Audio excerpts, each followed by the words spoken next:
Major economists are calling for a huge recession in Canada, talking about losing hundreds of thousands of jobs. And Mark Carney is about to get his biggest test ever. We just got some amazing news and we need to act on it right away. If Mark Carney wants to show us that he's truly elbows up and cares about the future of Canada and Canadians, he will have to act on this now. We are going to get into this story because it's actually exciting news, and if you could believe it, good for the whole world if Canada is able to pull this off. But of course, the mainstream media continues their nonsense to run cover on a lot of these things. They won't attack the real issues, which we will get into. And then Donald Trump decides to hit us with some major news and then show us his response. Let's get into it. Now, before we get into the major news, I just wanted to show this. It's another tweet from the food professor, and he says, another classic move from our grocers. These two photos below were taken within 24 hours at a Lobla-owned store. Lobla's is involved. Que surprise, surprise, surprise, by one of my readers. On the left, a proudly displayed maple leaf next to navel oranges labeled as from Canada. I don't know if you guys know this, but we don't grow navel oranges in Canada, and they were priced at the time for $8 for 3 pounds. But on the right, after the management was alerted, the maple leaf suddenly disappeared. I added the suddenly, little editorial there, and the price dropped by 12.5%. So essentially, what we have here is a grocery store saying, hey, look, buy this product. It's $8. Make sure your elbow's up and you support Canada. And they go, actually, that's American. Oh, true. We'll remove the maple leaf. It's actually only $6.99. Oh, okay. So surely when we see these things, and I have to give some availability that this may have just been an error, okay? Not everybody knows where every single thing comes from. So there is the possibility that this was an error. I'll give them that. But because of Lobla's colorful history of manipulation, I'm going to say there's also the possibility that it wasn't an error and they are clearly trying for more corporate profiteering. We see that happen from them all the time. These next two videos are going to provide amazing context for what we need to talk about, okay? So in this first clip here, we have a bunch of housing discussion. This is going to be impactful for the news and the major announcement, okay? Let's check this out. Everybody, because we do have to move on. So Kate, really quick, because I think there's two housing markets in Canada. There's those who bought pre-2012 or 13 and everybody else. Yeah. This is a generational issue. Emily is right. No one has the political courage to say what the truth is, which is that in order to bring affordability, to increase affordability, prices for others will have to come down, and your resale value will come down. But some have more capacity to let those prices come down than others. They do. They do. And I think Gregor Robertson, the new minister, was trying to have his cake and eat it too in terms of threading that needle. I think the Prime Minister did perhaps a little bit better job massaging a message that is a difficult one, but to be totally candid, to solve the housing issue in Canada, it's not going to be done just through temporary modular housing. It's not going to be done just through half. Like, every level of government has something that they need to do to bring to the table here, but it will involve some political courage on the part of federal leaders as well as provincial and municipal to admit that, yes, for the boomers that were lucky enough to, secure low mortgages and pay those off, their values will have to come down in order for young people to knock on the door of homeownership. Yes, that is top level view correct. And here's why we want to talk about what she's saying there. All levels of government have to get out of the way so building is easier. The more that we're able to add inventory to the table, it can ideally take pressure off the demand, and we can have more assets making things more affordable. Okay. She didn't mention immigration. None of them do. And it's going to be very important when we get to the next video and the story.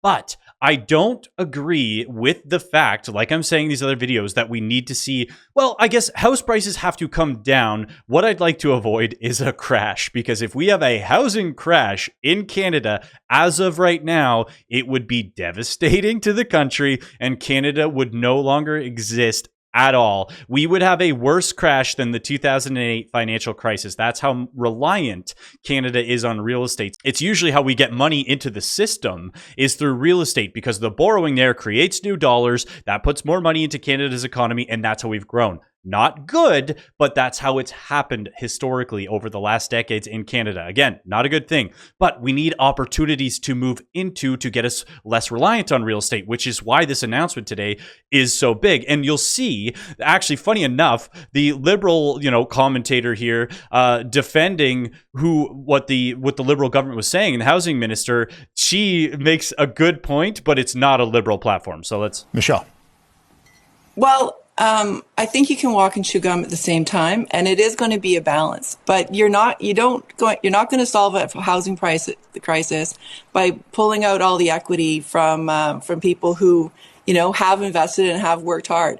I think that what Mr. Carney is talking about is very much in terms of putting more money in people's pockets, giving them more power to actually spend and actually increasing wages.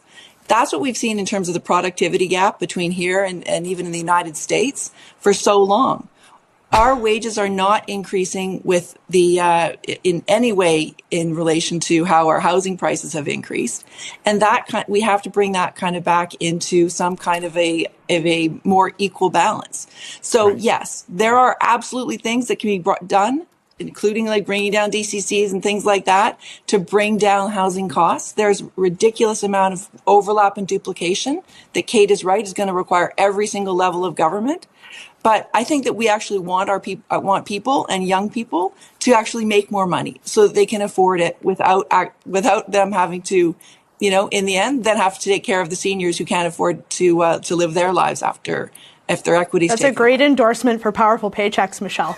That's like the exact philosophy that Pierre Poilievre talked about during the campaign, giving people more money in their pockets so they can actually knock on that door. No one is entitled to housing equity. So I'm not here saying that because the boomers made money in housing, they are automatically deserving of that. But the way Canada is currently designed is you buy the house, you pay it down, you use it as retirement. So we have built this model, and it's actually not the worst. It's not the best. We shouldn't have that be the number one thing. If there is diversity in industry where we have ways to make sure people are still able to afford these numbers, which again, the diversity in industry is going to come later in this video, guys, a huge announcement, which I was really excited to see.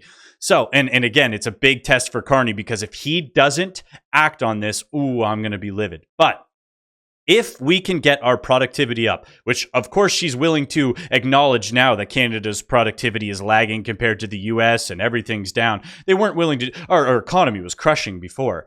Then there is a way for housing to become more affordable, again, through prices balancing out. The biggest thing that we need to make sure that is done is we have to slash immigration. However, immigration being slashed will also cause some level of contraction in the economy. But I think that's obviously going to be one of the first steps to help us get toward a more affordable housing market. Because also when the economy is slowing down, which it currently is, and you continue mass immigration essentially unchecked, it's going to keep wages low, demand higher, demand for housing, everything. So much so, and I'll show you in this next video, developers are able to financialize the entire process because of mass immigration. Let's check out this video. Nathan and Michelle, good afternoon. When we think of a landlord, we often think of an individual person with an investment property or maybe a mid-sized corporation. But this study says that large corporations have taken over. Think of them as private equity firms, insurance companies, or real estate insurance trusts. The study says that these large corporations have now taken over 85 to 90% of all rental suites over the last few years. They bought them up in Toronto only to raise rents very aggressively. They're dubbed financial landlords, and the study found that in Toronto, they charge an average 44% premium than neighborhood rents. That's $670 more per month on average.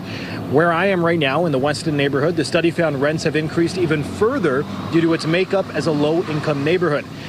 Yeah, again, the only way that's able to happen is through massive population and demand growth right away in those areas. Now, I spoke with Martine August this morning. She's a professor of planning at the University of Waterloo, and she's also the lead author of this study.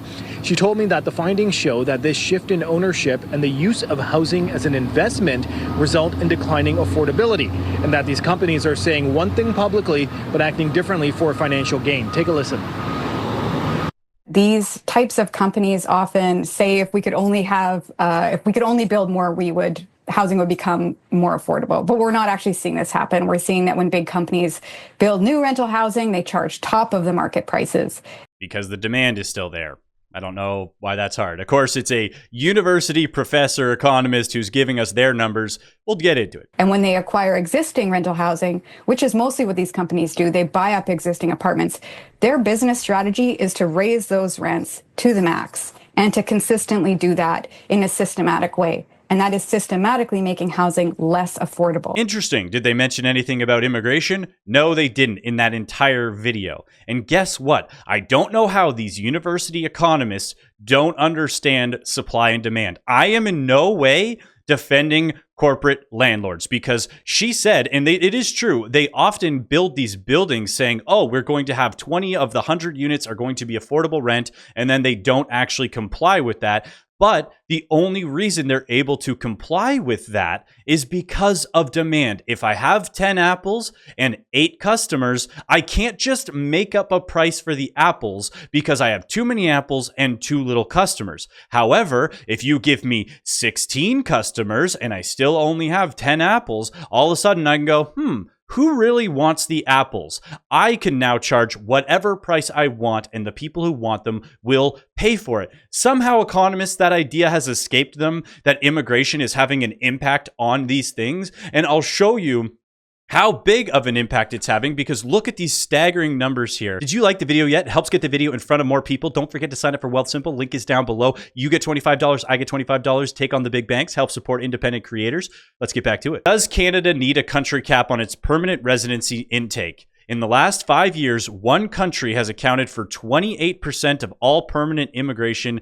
The next is at 7%. So that's 4 times the second country. Can we guess which country it is? It's India. Yes, we have 5 billion Indians in Canada currently. Check me on those numbers. I've had a lot of liberals coming and try to fact check me in the comments lately. A lot of them have been wrong. So fact check that, liberals. 5 billion Indians.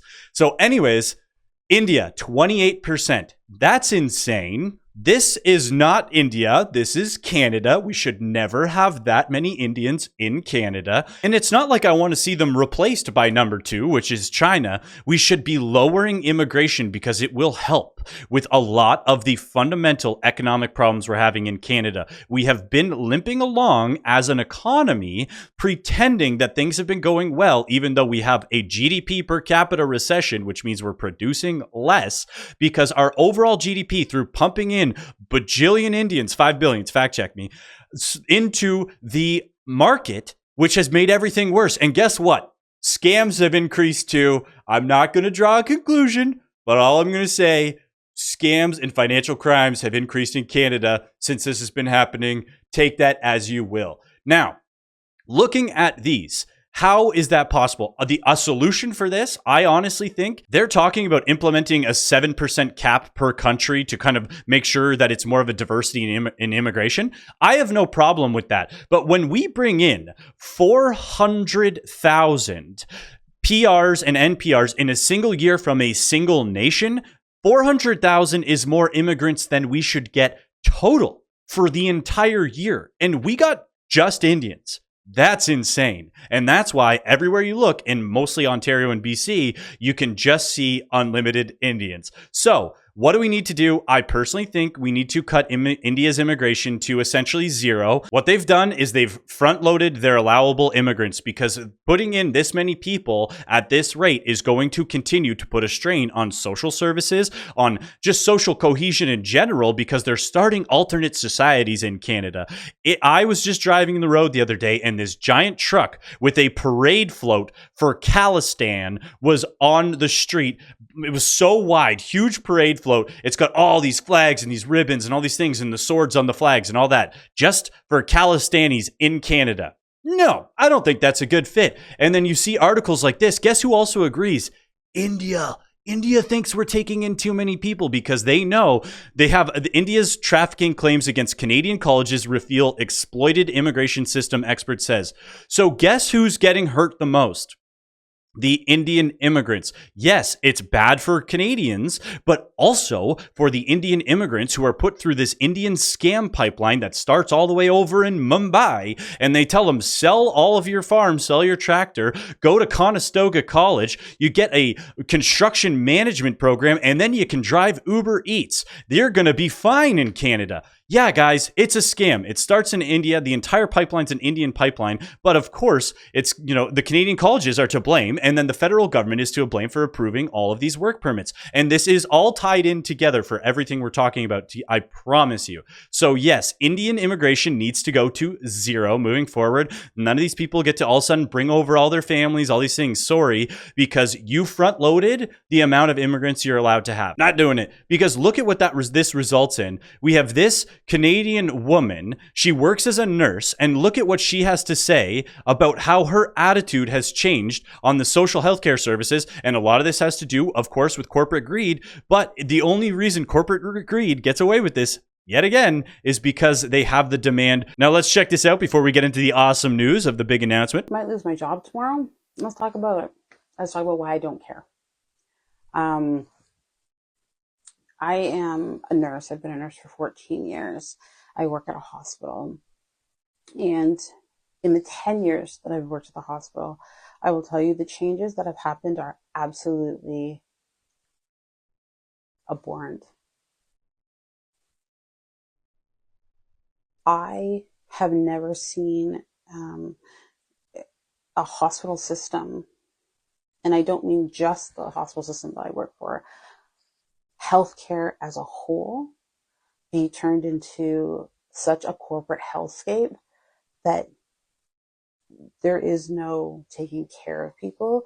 It is filtering people through for funding, because that's what it comes down to. It's funding. I am Canadian. The healthcare system is free, but it's not. No, it's definitely not, guys. The healthcare system is definitely not free. The things that I have seen in the past few years break my heart. And I really, really, really hope that some change can be made. So the change to be made, and what she's saying, and I've talked to other nurses about this, is the demand is just insane for the hospitals. You have people going into the emergency room with the sore elbow because they don't have a family doctor, and then the hospital just has to put them through, boom, boom, boom, boom. And everything has become so transactional. We've taken away complete, personal connection, personal service, everything like that. So now, as Canadians, we have skyrocketing taxes to make sure we keep our free healthcare that's being abused and stressed out as one of our major social systems. I'm happy. I am honestly happy that Canada has quote unquote free healthcare. If Canadians were to get the service that they're paying for, and that's not currently happening. Comment down below about some of your guys, experiences with the healthcare system. These, again, it all comes down to demand, and the demand is what's driving housing affordability, wages being suppressed, all of these things. It all comes down to this mass immigration without production, without growth, because we are putting more money towards the healthcare system. We're hiring more nurses. We are actually growing. There's investment going there, but it's just when you can't outgrow the demand, then you end up in a problem where it's just like, nope, you're a transaction and you're not taken care of. So let's take a look at this. And you might have seen his announcement, but his announcement's very important, okay? Listen to what he says, and it's so applicable to what we're going to talk about in the video following this. You may have seen the report from the IMF that the reconstruction effort in Ukraine is going to be north of $500 billion US dollar over a decade in order to rebuild this country, build back better together, and to build back better together. Anybody remember that saying from anywhere? That being said, I just want to correct something quickly. Most people keep saying that it's $500 billion in spending from Canada. I don't know how that got spread around. They're saying the entire rebuilding would be $500 billion. Canada will be a part of that, not the full $500 billion. Today was a moment that we could share. There's a lot that we could do together. We talked about energy infrastructure. We talked about infrastructure like roads, ports, railway. We talked about defense technologies. We talked about energy. Canada is an energy superpower. So what we can do with them with respect to hydro, to nuclear energy, also to oil and gas, and what we can bring together to this table. So it was a very interesting moment. So for him to mention there multiple projects, he also says Canada's an energy superpower. Really? There's bills in place right now to shut down major energy projects and basically making sure that they don't get built. Now, if Canada can have the audacity to have our ministers talking about rebuilding and spending in Ukraine for these projects, surely Mark Carney and his team of expert super geniuses, I don't know if you guys know, but they're so smart, very cool, and very handsome, according to the CBC. I don't know how we're helping them with hydro. We can't really transport our hydro over there. So I would have to think they're talking about building hydro plants. But there's a lot of stuff, again, that this is important to, because finally we're getting to the announcement. Look at this news here. This is incredible of a sign for what's to come for Canada. We finally see some bullish action here, because this could actually, if this trend continues, change the future of Canada. This looks like a boost for Canada's liquefied natural gas exports. Total Energy, the global giant, has signed a deal to buy 2 million tonnes per year of LNG from a proposed project located on the north coast of BC. It's called the Silims project. Let's get more from Grace Wilton, Senior Energy Advisor at Enpro. Grace, thanks very much for joining us. It's Silims. I'm sorry, I made a mess of that. So it's okay. This project, what stage is it at? I mean, have they even started work on building this LNG export plant? No, my understanding, no. So in 2014, Silims, they applied to, or they proposed the project. In 2019, they got their environmental certificate. So look at how long this process is taking. She's talking about it being all the way back to 2014. That's going to be 12 years ago soon enough, and the project hasn't started. That's why we have to keep the pressure on now to our government to approve these projects. It has to be approved right away. And I'll show you, not only is there demand, this demand could actually help all of the carbon footprint that we talk about, that is Canada has to sacrifice themselves at the carbon altar, and we could be helping through these projects. We are talking billions and billions of dollars, so much demand, and this has started since 2014. And again, a lot of these projects, same with condos, you have to have pre-orders. You have to have people sign a contract that says we're going to buy. And in 2024, November, that certificate expired, but they are looking to extend it. So they have gone through a lot of the preliminary environmental impact assessment work. So they're ready to go as far as project proposals and approvals go. So it still needs to be approved. So there's nothing concrete yet, no. And it's Indigenous backed, this project.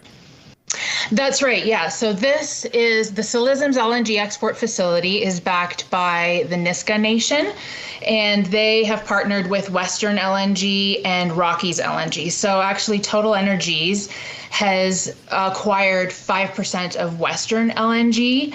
And since the association with the Silims project, Total Energies has an option to purchase 10% of the capacity for Silims. So that is, I guess, about the 2 million tons per year. It's about 12 million tons per year, actually, is the capacity that I looked up. So they would be purchasing that amount or up to that amount for 20 years, which is important when you're looking at LNG project, getting it off the ground. You want a buying customer before that even. Hey, Mark Carney. Hey, liberals, and every dummy who seems to want to attack every nation-building project Canada wants to build based around environmental ideology. We now have a clear-cut project that needs approval, and all of you dweebs are always there going, what about the Indigenous? We've got Indigenous approval, okay? So that's already on board. Personally, I don't care. That being said, we've made you happy. We now have the orders. We've shown the demand. Approve the project. Put a emergency act in place to approve this project right now. And I'm going to show you why this is so important. We already have a customer who's talking about buying 2 million tons of the 12 million tons capacity ready to go. Look at these articles here and how much demand there is out there, what it actually means for the global environment on all of your carbon capture nonsense. We keep getting hit with pieces like this. Why liquefied natural gas expansion in Canada is not worth the risk. And this is what the media decides to cite. It was hard to find mainstream news articles talking about demand coming from foreign nations, not only talking about demand coming from foreign nations, but talking about the impact to the environment if we were able to provide from this. So I dug into this article and I said, oh, you know what? What are the risks? Every single one of their risks devolved to, well, LNG still produces carbon. So, there's a risk there. Shut up.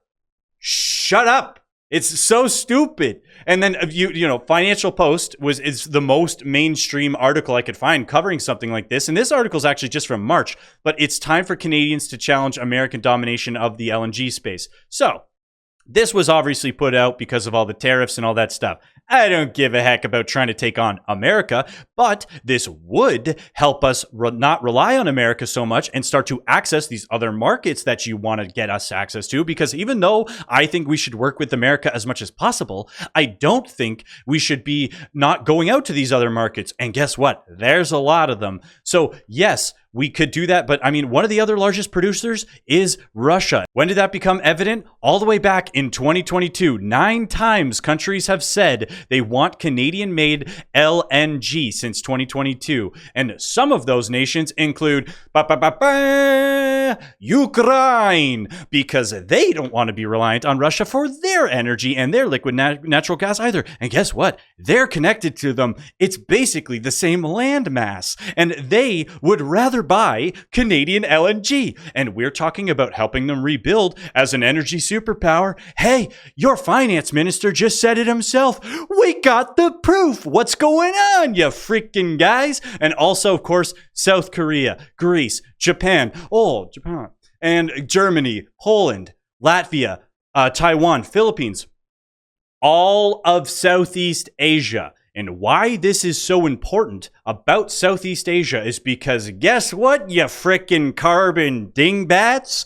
Guess where they get most of their energy from currently? Yes, coal plants. And what does coal do? Produces carbon, a lot more carbon than LNG. So if we wanted to actually have a global impact, maybe we cut the carbon tax and we start to invest in these projects, which will then cut the use of coal in Southeast Asia is so aggressive that on average, most of these countries get around 50 to potentially up to 60% of their power straight from coal. Okay, that's a big deal.